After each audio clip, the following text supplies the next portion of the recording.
Hello friends, എല്ലാവർക്കും good morning. അപ്പോൾ കാറ്റത്തെ കിളിക്കൂടിൻ്റെ ഇന്നത്തെ സൂപ്പർ ഹിറ്റ് വിശേഷത്തിലേക്ക് എല്ലാവർക്കും സ്വാഗതം. അങ്ങനെ നമ്മുടെ ഹരീഷ് നീതുവിനോട് സംസാരിച്ചുകൊണ്ടിരിക്കുക. അപ്പം ഞാനും കൂടി തറവാട്ടമ്പലത്തിലേക്ക് വന്നാലോ എന്ന് ചോദിച്ചപ്പോഴേക്കും അയ്യോ വേണ്ട, ഞങ്ങൾ ഏതായാലും പോയി വരട്ടെ, അതിനുശേഷം കല്യാണത്തിന് ശേഷം നമുക്ക് പോയാൽ പോരെ. കല്യാണത്തിന് ശേഷം നമുക്ക് എവിടെയെല്ലാം പോകാനുണ്ട്. ഞാനേ അമ്മയോടൊന്ന് പറഞ്ഞു നോക്കിയാലോ, ഞാൻ എൻ്റെ ഹരീഷിനോടൊപ്പം പോവുകയാണെന്നും പറഞ്ഞുകൊണ്ട് നീ അനാവശ്യ കാര്യങ്ങളൊന്നും സംസാരിക്കാൻ നിൽക്കില്ലേ, എങ്കിൽ പിന്നെ പറയണ്ട, ഞാൻ എൻ്റെ കൂട്ടുകാരത്തിൻ്റെ വീട്ടിൽ പോകാമെന്ന് പറഞ്ഞുകൊണ്ട് അവിടെ നിന്ന് ഇറങ്ങാം. എന്നിട്ട് നമുക്കേ ലോകം മുഴുവനും ചുറ്റി നടക്കാം. ഹരീഷേ, ഇത് ഇടഞ്ഞപ്പോഴേക്കും അയ്യടാ, അങ്ങനെ വീട്ടുകാരെ പറ്റിച്ച് ലോകം ചുറ്റി നടക്കാനൊന്നും പറ്റില്ല. ഇനി നാട്ടുകാർ അത് കണ്ടിട്ട് വേണം നമ്മളെല്ലാവരും കൂടി പഞ്ഞിക്കിടാനായിട്ട്. അപ്പം പിന്നെ അതൊന്നും വേണ്ട, ഇതെല്ലാം നമുക്ക് കല്യാണം കഴിഞ്ഞതിന് ശേഷം മാത്രം മതി. അങ്ങനെയാണെങ്കിൽ അങ്ങനെ ആയിക്കോട്ടെ. പക്ഷേ നിങ്ങളോടൊപ്പം വരണമെന്ന് എനിക്കും ആഗ്രഹം ഉണ്ടായിരുന്നു. അപ്പോൾ ഇത് നടക്കില്ല അല്ലേ? നടക്കൂന്നേ. അതൊക്കെ കല്യാണത്തിന് ശേഷം നമുക്ക് എല്ലാവർക്കും കൂടി ഒന്നും കൂടി തറവാട്ടമ്പലത്തിലേക്ക് പോകാം. അപ്പം നിനക്ക് അവിടെ സ്ഥാനം ഉണ്ടാവുമല്ലോ എന്നൊക്കെ പറഞ്ഞപ്പോഴേക്കും അതും വളരെ ശരി തന്നെയായ കാര്യം തന്നെയാണ് എന്നുമ്പോൾ സംസാരിക്കുകയാണ്. അപ്പോഴേക്കും ഈ നീതുവിൻ്റെ ആങ്ങളെ വരുന്ന ശബ്ദം കേൾക്കുകയാണ്. അതേ വന്നിട്ടുണ്ട്, ഞാനിപ്പോൾ നീ ഹോൾഡ് ചെയ്യണേ, നീ ഫോൺ കട്ടാക്കല്ലേ എന്നും പറഞ്ഞുകൊണ്ട് നീതു നേരെ ആങ്ങളുടെ അടുത്തേക്ക് ചെല്ലുക. അപ്പോൾ ആങ്ങളെ ഭക്ഷണം കഴിക്കാനായിട്ടിരിക്കുകയായിരുന്നു. അപ്പം അമ്മ ഭക്ഷണമായിട്ട് വന്ന് സ്റ്റൂളുമ വെച്ച് കൊടുക്കുക ഭക്ഷണം. അപ്പം അതേ ഞാനേ ഒന്ന് കറങ്ങാമെന്ന് വിചാരിച്ചു. ആരോടൊപ്പം എന്നറിയാവോ? ഹരീഷിനോടൊപ്പം. ഹരീഷിനെ ഇപ്പോൾ ഫോൺ വിളിച്ച് ഞാൻ വെച്ചതേ ഉള്ളൂ. ഹരീഷൊക്കെ തറവാട്ടമ്പലത്തിലേക്ക് പോവാന്ന്. അപ്പോൾ ആ ഹരീഷിൻ്റെ ഒപ്പം തറവാട്ടമ്പലത്തിൽ പോയാലോ എന്നുള്ളൊരു ആലോചന എനിക്കുണ്ട്. അങ്ങോട്ട് പോയി ഞങ്ങൾ രണ്ടുപേരും കൂടി അടിച്ചു പൊളിച്ചിട്ടൊക്കെ വരാമെന്നൊക്കെ വിചാരിച്ചു. ഇത് കേട്ട ഈ നീതുവിൻ്റെ ആങ്ങളയ്ക്ക് ഭയങ്കരമായിട്ട് അരിശം വരികയാണ്. അപ്പം അമ്മയാണെങ്കിൽ നീ അവൾ പറയുന്നൊന്നും കേൾക്കാൻ നിൽക്കണ്ട, നിന്നെ കാലി പിടിപ്പിക്കാൻ വേണ്ടിയാണ് അവൾ ഈ കാര്യങ്ങളെല്ലാം പറഞ്ഞുകൊണ്ട് നിൽക്കുന്നത്. നീ അവൾ പറയുന്നത് കേൾക്കാതെ ഭക്ഷണം കഴിക്കാക്കില്ലേ എന്നിങ്ങനെ പറയാം. ഇതെല്ലാം കേട്ട ഹരീഷാണെങ്കിൽ നീ ഇവളിത് എന്തൊക്കെയാണ് പറയുന്നത്, ഒന്ന് നിർത്തടി എന്ന് പറഞ്ഞുകൊണ്ട് അവിടെ കിടന്ന ഒരു ബഹളമാണ്. അപ്പോൾ നമ്മുടെ നീതുവാണെങ്കിലും ശരി, ഞാൻ എന്നാൽ പിന്നെ നാളെ തന്നെ പോയിക്കോളാം, എനിക്കെന്താ കുഴപ്പം, ഞാൻ പോകും എന്ന് പറഞ്ഞാൽ പോകും എന്ന് പറഞ്ഞുകൊണ്ട് നീതു അകത്തേക്ക് കയറി ചെല്ലുക. അകത്തേക്ക് ചെന്നപ്പോൾ എങ്ങനെയുണ്ട്, ഇനി എന്തിനാണ് നീ അതൊക്കെ പറയാനായിട്ട് പോയത്, നിനക്കിതിൻ്റെ വല്ലാത്തിൻ്റെ ഇതാണ് കേട്ടോ എന്നൊക്കെ പറഞ്ഞപ്പോഴേക്കും അതൊക്കെ അറിയട്ടെന്നേ, അവർക്ക് കുറച്ച് വാണിങ് കൊടുക്കണം, എന്നാലേ അടുത്ത വർഷം നമ്മുടെ കല്യാണം കഴിയുമ്പോൾ അവരൊന്ന് ഞെട്ടുള്ളൂ. അടുത്ത വർഷം എന്താ, അടുത്ത വർഷം കല്യാണം നടക്കൂലേ? നടക്കും, അടുത്ത വർഷം ഉറപ്പായിട്ടും കല്യാണം നടക്കും എന്നും പറഞ്ഞുകൊണ്ട് ഫോൺ വയ്ക്കുകയാണ്. അങ്ങനെ പിറ്റേ ദിവസം രാവിലെ ആയി കഴിഞ്ഞപ്പോഴേക്കും വാ എല്ലാവരും ഇറങ്ങിക്കേണ്ട സമയമായി എന്ന് പറഞ്ഞ് നിധിയൊക്കെ നല്ല അടിപൊളിയായിട്ട് ഒരുങ്ങിയൊക്കെ വരിക.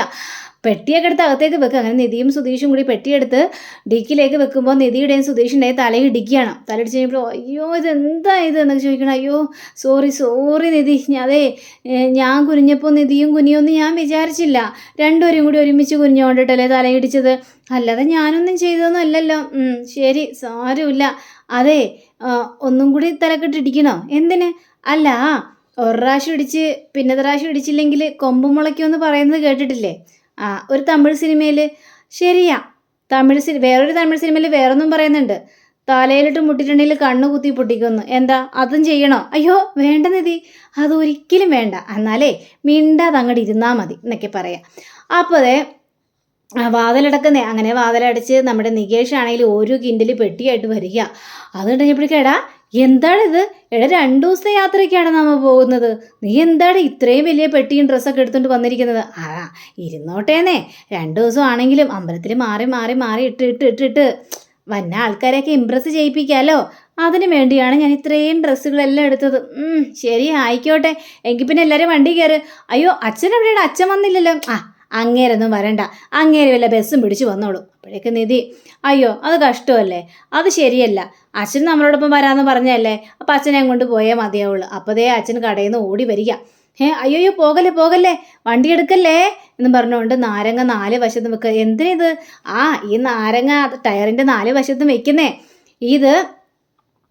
ഇതിൻ്റെ പുറത്തു കൂടി കയറി വേണം പോകാനായിട്ട്. ഒരു നല്ല കാര്യത്തിന് പോകുമല്ലോ നമ്മൾ, അതും തറവാട്ട് അമ്പലത്തിലേക്ക് വർഷങ്ങൾക്ക് ശേഷം പോകുമല്ലേ. അപ്പോൾ അതിൻ്റേതായ ചടങ്ങിൽ വേണം നമ്മൾ ഈ വണ്ടി ഓടിച്ചിട്ട് പോകാനായിട്ട്. കർപ്പൂരം കത്തിക്ക്. അങ്ങനെ കർപ്പൂരമൊക്കെ കത്തിക്ക് വണ്ടിക്ക് ഇങ്ങനെ ഒഴിയാണ്. അപ്പോൾ ഹരീഷ് ആണെങ്കിൽ എന്ത് ഭ്രാന്താണ് ഇയാൾക്ക് എന്നും പറഞ്ഞുകൊണ്ട്. അപ്പോൾ ഹിന്ദിക്കാരി ആണെങ്കിൽ നോക്കിക്കൊണ്ട് ഇങ്ങനെ ഇരിക്കുക, എന്താ സംഭവം എന്ന് പോലും ഹിന്ദിക്കാർക്ക് മനസ്സിലായില്ല. അങ്ങനെ എല്ലാവരും കൂടി വണ്ടി കയറി നമ്മുടെ സുധീഷ് സ്റ്റാർട്ടാക്കുകയാണ്. നല്ല സന്തോഷത്തോടു കൂടി തന്നെ നാരങ്ങയുടെ പുറത്തു കൂടി കയറ്റി വണ്ടി ഓടിച്ചുകൊണ്ട് അങ്ങനെ പോവുക. ഇടയ്ക്കിടയ്ക്ക് നമ്മുടെ സുധീഷ് പുറകോട്ട് തിരിഞ്ഞ് നിധിയെ നോക്കുകയാണ്. ഇത് കണ്ട അച്ഛനാണെങ്കിൽ എടാ നേരെ നോക്കി വണ്ടി ഓടിക്കടാ, എടാ നീ എപ്പോഴും കാണുന്നതല്ലേ, പിന്നെ എന്തിനാടാ നീ എപ്പോഴും ഈ പുറകോട് തിരിഞ്ഞ് നോക്കുന്നത്? എടീ നീ എത്തേണ്ട സ്ഥലത്ത് എത്തുമ്പോൾ നിനക്ക് മതിമറന്ന് നോക്കാം. ഇങ്ങനത് എന്തൊക്കെയാ പറയുന്നത്? അപ്പോൾ സുഭാഷാണെങ്കിൽ അച്ഛാ എന്തൊക്കെ അനാവശ്യങ്ങൾ അച്ഛാ പറയുന്നത്? എടാ ഞാൻ പറഞ്ഞ അനാവശ്യമാണോ? എവിടെ അവൻ കാണിക്കുന്ന കാട്ടായോ അല്ലേ ഞാൻ പറഞ്ഞത്? നേരെ നോക്കി വണ്ടി ഓടിച്ചില്ലെങ്കിൽ പ്രശ്നമാവും. അപ്പോഴേക്കും അതെ ഭാസ്കരൻ തമ്പി, അതെ ഈ ഭാസ്കരന് അറിയോ എത്ര ദൂരം ഉണ്ടാവുമെന്ന് ഇവിടുന്ന് അവിടം വരെ? നീ നേരെ നോക്കി വണ്ടി ഓടിച്ചാൽ ഒരു 1.25 മണിക്കൂർ കൊണ്ട് അവിടെ എത്തും, അല്ലെങ്കിൽ എടുക്കും സമയം. ഇത് കേട്ട നമ്മുടെ സുധീഷ് ചമ്മി നാരൊരു അവസ്ഥയിലായിപ്പോൾ നിധിക്കാണെങ്കിൽ ചിരി സഹിക്കാനും പറ്റുന്നില്ല. അങ്ങനെ അവർ വണ്ടി ഓടിച്ച് ദേ കൃത്യ സ്ഥലത്ത് എത്തിയിട്ടുണ്ട്. സ്ഥലത്ത് എത്തി കഴിഞ്ഞപ്പോഴത്തേക്കും ഇവിടെ നിന്ന് എങ്ങോട്ടാണ് പോകേണ്ടത്? അല്ല നമുക്ക് റൂം വാടക എടുക്കണമല്ലോ, അപ്പോൾ അത് എങ്ങോട്ടാണ് പോകേണ്ടത് എന്നൊക്കെ ചോദിക്കുമ്പോൾ എടാ നീ വണ്ടിയിൽ നിന്ന് ഇറങ്ങി, എന്നിട്ട് ഞാനൊരു നമ്പർ തന്നിട്ടില്ലേ, നീ ആ നമ്പറിൽ വിളിക്കേ. അപ്പോൾ എല്ലാവരും വണ്ടിയിൽ നിന്ന് ഇറങ്ങാം. വണ്ടിയിൽ നിന്ന് ഇറങ്ങിക്കഴിഞ്ഞപ്പോഴേക്കും ഈ നമ്പറിൽ വിളിച്ച് കഴിഞ്ഞപ്പോഴേക്കും ഞങ്ങൾ ഭാസ്കരൻ പറഞ്ഞിട്ട് വിളിക്കുകയാണെന്നൊക്കെ പറയുകയാണ്. ശരി നിങ്ങൾ എത്തിയല്ലേ, എങ്കിൽ പിന്നെ ഞാൻ ഉടനെ തന്നെ അങ്ങോട്ട് വരാം എന്ന് പറഞ്ഞുകൊണ്ട് ഫോൺ വയ്ക്കുക. അപ്പം നമ്മുടെ അച്ഛനാണെങ്കിൽ മുന്നോട്ടെടുക്കണം. അതെ അച്ഛനത് എങ്ങോട്ട് പോകുന്നു? എടാ എൻ്റെ നാടല്ലേടാ, ഞാനൊന്ന് കാണട്ടേടാ എൻ്റെ നാട്. ഇത് കണ്ട കാലം മറന്ന്. അതെ അങ്ങോട്ട് മുന്നോട്ട് പോയി വഴി തെറ്റാൻ നിൽക്കരുത്. പോടെ ഇവിടുന്ന്. എൻ്റെ നാട്ടിൽ വന്നിട്ട് എനിക്ക് വഴി തെറ്റാനോ? നമ്മുടെ ചേട്ടൻ നിൽക്കുന്നു, വാ ചേട്ടാ, കണ്ട ഓർമ്മ വല്ലതും ഉണ്ടോ എന്ന് പറഞ്ഞുകൊണ്ട് ഒരു പ്രായമുള്ള ഒരു മനുഷ്യനെ തോളി കൈ പിടിച്ചുകൊണ്ട് ഇങ്ങനെ പാട്ട് പാടി അങ്ങോട്ട് നടക്കുകയാണ്. ഈ പുള്ളിക്കാരനാണെങ്കിൽ ചിരി സഹിക്കാനും പറ്റുന്നില്ല. അതെ എടാ ഞങ്ങളൊന്ന് നടന്നിട്ട് വരാം, നിങ്ങൾ കൃത്യസമയത്ത് എത്തേണ്ട സ്ഥലത്ത് പോയി എത്തിക്കോ, ഞാനേ പിന്നെ വരാം. പോകുന്ന പോക്ക് കണ്ടില്ലേ, കുടിച്ചിട്ടായിരിക്കും വരാനായിരിക്കും. ചേട്ടാ നമ്മളേതായാലും ഇവിടം വരെ വന്നേല്ലേ, അതാണ് എൻ്റെ മക്കൾ, നമുക്കൊന്ന് കുടിച്ചൊന്ന് കൂടിയാലോ എന്നും പറഞ്ഞിട്ടൊരു കള്ളുഷാപ്പിലേക്ക് കയറി പോവാണ്. അപ്പോഴേക്കും ഇവർ വിളിച്ച ആ ഒരു ആളെത്തുകയാണ്. അപ്പോൾ ആളെത്തി കഴിഞ്ഞപ്പോഴേക്കും അത് ഭാസ്കരൻ വിളിച്ചത് അത് ഭാസ്കരൻ എവിടെയെന്നൊക്കെ പറയാം. അയ്യോ ഞങ്ങളാണ്. നിങ്ങളാരാ ഭാസ്കരൻ്റെ? ഞങ്ങൾ മക്കളാണ്. എന്നിട്ട് ഭാസ്കരൻ എവിടെ പോയി? എങ്ങോട്ടോ പോയെന്നാ? എന്നാ വാ, ശരി എൻ്റെ പിന്നാലെ വാ, ഞാൻ വീട് കാണിച്ചു തരാം എന്നും പറഞ്ഞുകൊണ്ട് ഈ ചേട്ടൻ്റെ പിന്നാലെ പോവുകയാണ് ഇവർ വണ്ടി ഓടിച്ചിട്ട്. അച്ഛൻ എവിടെ പോയെന്നോ ആർക്കോ ഒന്നും അറിയില്ല. അങ്ങനെ ആ ഒരു വീടിൻ്റെ ലൊക്കേഷനിൽ എത്തുകയാണ്. ഇതാണ് നിങ്ങൾ താമസിക്കേണ്ട വീട്. പിന്നെ നിങ്ങളെപ്പോലെ തന്നെ ഈ തറവാട്ടിന് തറവാട്ട് അമ്പലത്തിന് അവകാശമായ കുറച്ച് പേരും കൂടി വന്നിട്ടുണ്ട്.